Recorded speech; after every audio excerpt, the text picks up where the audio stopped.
What if building a really powerful AI was as easy as just sketching an idea on a whiteboard? Well, that's pretty much the promise behind a brand new tool from OpenAI. And today, we're going to break down their new agent builder.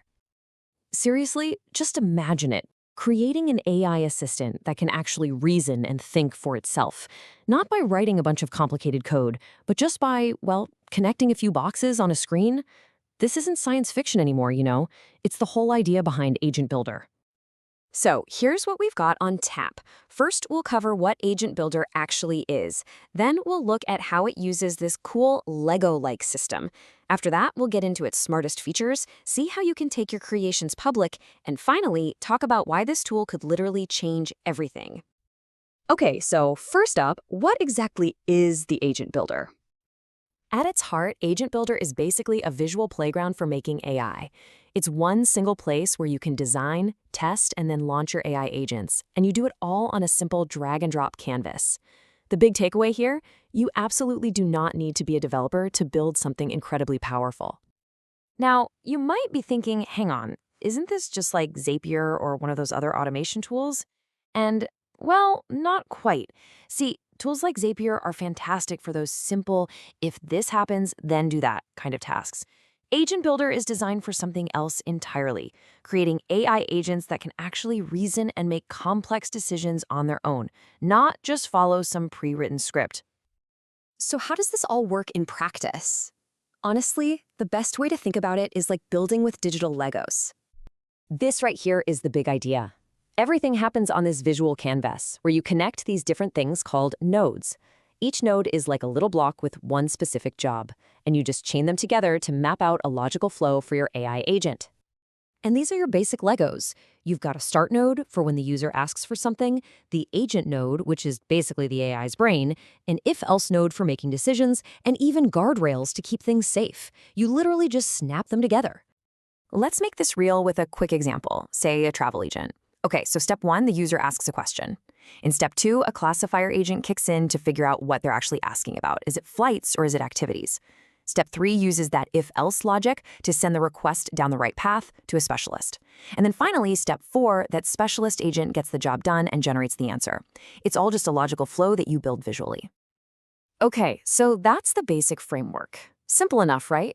But now, let's get to the features that go way beyond simple automation and make these agents genuinely smart. The wow stuff. This quote from Productive Dude absolutely nails the first major leap forward. We are moving beyond just boring, plain text. I mean, just look at the difference. On the left, the old way.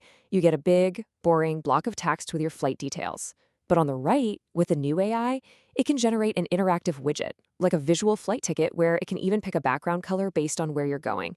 It's just a way, richer, more useful experience. All right, the next wow feature is all about giving your AI specialized knowledge.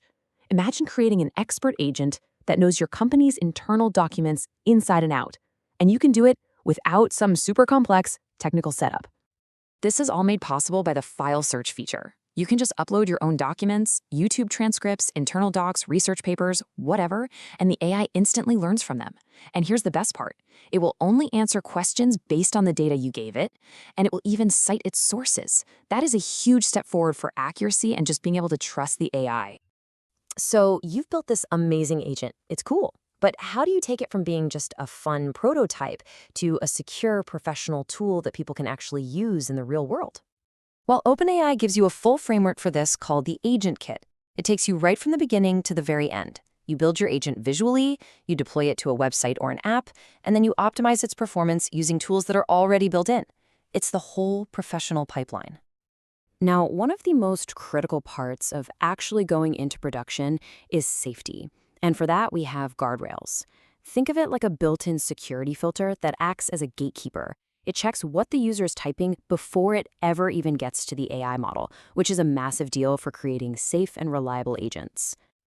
And we're not talking about some vague general filter here. It is specifically designed to block all sorts of things, from sensitive personal data to nasty stuff like prompt injections. This is the kind of security that actually makes it safe to use these agents in a real business setting. Okay, for our last section, let's just zoom out for a second and talk about the bigger picture here. Why is a tool like this so important? Why does it matter? because it represents this massive shift in who can actually build things with AI. Traditionally, you had to have some serious coding expertise, but tools like Agent Builder are dramatically lowering that bar. And that empowers subject matter experts, designers, business owners, anyone really, to create their own custom AI solutions. So in the end, this isn't just some small update or another new tool.